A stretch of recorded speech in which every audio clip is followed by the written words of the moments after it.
Self-awareness is the ability to recognize your thoughts, your emotions, and also your behaviors. And it's also essential for personal growth. But here's the issue. Awareness doesn't equal action. Just because you know why you self-sabotage doesn't mean that you'll stop. Just because you understand your trauma doesn't mean that you've healed it. Just because you see your patterns doesn't mean that you know necessarily how to change them.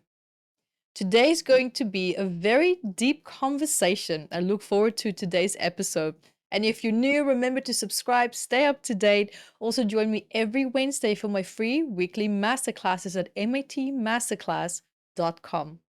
And so with self-awareness, believe it or not, as great as it is, this is actually where a lot of people get stuck. Now, self-awareness, as great as it is, this is actually where a lot of people get stuck. So why does this happen? Because the answer actually lies in neuroscience and also in psychology. So when we become self-aware, your brain processes that information in the prefrontal cortex. Now, that's the part that's responsible for our logic thinking and also our decision making. But here's the catch.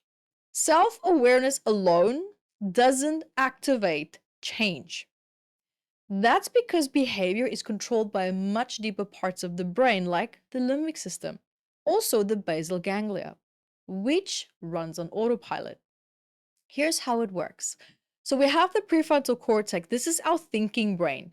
It understands the problem. Then we have the limbic system, which is deeper situated, more in the middle of the brain. And that's our emotional brain. It holds past emotions and also fears. Then we have the basal ganglia. That's our habit brain. Now, this part runs patterns on repeat. Now, this is why you can know that you need to maybe set boundaries, but you still struggle to do it. Or why you, for example, can see yourself sabotage happening in real time, but you feel powerless to stop it. You see, because change isn't just about knowing, it's about rewiring. So there is a little bit of an illusion that's attached to awareness. And when knowing too much can actually backfire. Let me ask you this.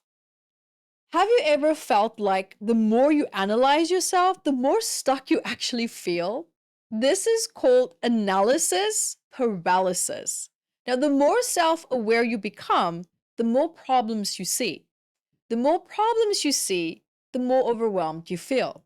And instead of actually taking action, you can end up spiraling into overthinking and self-doubt. Now, this is actually quite common, for example, in therapy, in self-development, and even in spirituality, where people spend years gaining self-awareness, but never actually apply it. So if you feel stuck in self-analysis mode, let me tell you, you're not broken. Your brain is just stuck in a loop. And if you're finding healing trauma fascinating, have a look at Decoding Trauma book that I wrote. You might actually enjoy this book. It puts healing trauma from a little bit of a different angle and perspective. You can get your copy at evettebooks.com. Now, let's look at what happens when we're stuck in that loop and what to do instead. How can we move from awareness to change? Because some cycles need to be broken here. So here are 3 science-backed strategies that actually work. So first of all, for me, what worked was engage with the body, not just the mind. We tend to skip the body in so many cases, especially with talking therapy, because self-awareness happens in the mind, but real change also happens in the body. And if you only think about change, but you don't act on it, your nervous system doesn't rewire. So instead of just thinking about getting boundaries, practice starting to say no out loud. As an example, instead of just realizing that you have trauma, move your body, release stored tension. Change happens through action, not just reflection. And what you also can do is perhaps replace analysis with experimenting. For example, overthinking keeps you stuck. Now, action rewires the brain. So instead of asking, why do I do this? Start asking, what happens if I try something different? You see, start to test new behaviors, almost like a scientist. You can make it fun and make it be more curious about it rather than putting yourself in the corner or in the dark box thinking, oh, I'm wrong, I'm not doing this right. There's no need for criticism and self-criticism. It's more about just being more creative when addressing your challenges. And also, if you're also always over apologizing, just try not to say sorry just for one day, especially when you didn't do anything wrong, and see how it feels. If you always procrastinate, set a timer for 5 minutes and just start. Just do it.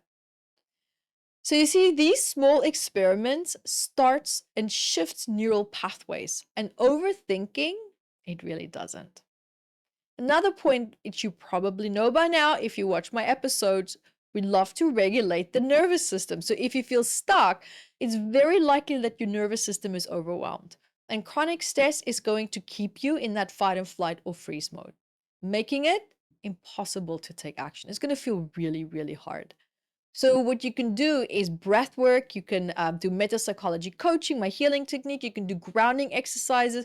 You can stand up and jump and shake off tension, like literally reset your body's stress patterns. You can do yoga. You can do body work.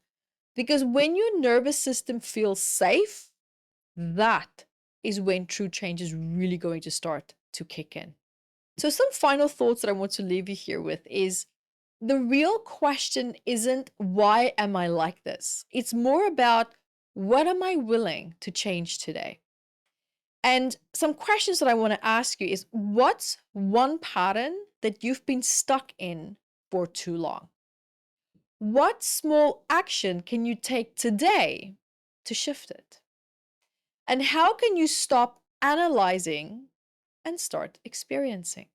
So if today's episode resonated with you, hit the like button and also let me know which part of today's episode really spoke to you the most or maybe called you into stepping into action perhaps. Drop it in the comments bar. We'd love to hear from you. And remember to subscribe. And I'll see you in the next episode. Thank you for your love, your time, and your energy. Thank you for being here. Take care, guys. Bye. And remember, if you want to learn more about stored emotions in the body and how they can even be hiding behind ailments, tension, pain, negative thoughts, beliefs, any challenges that you're having in your body, there's going to be stored messages. So remember to go grab your copy of Metaphysical Anatomy. It's a big book of 722 medical ailments and then the emotions that are suppressed behind them as well. You'll be also finding powerful questions in this book that can really truly help you to get started on your healing journey. And you can find your copy at evettebooks.com.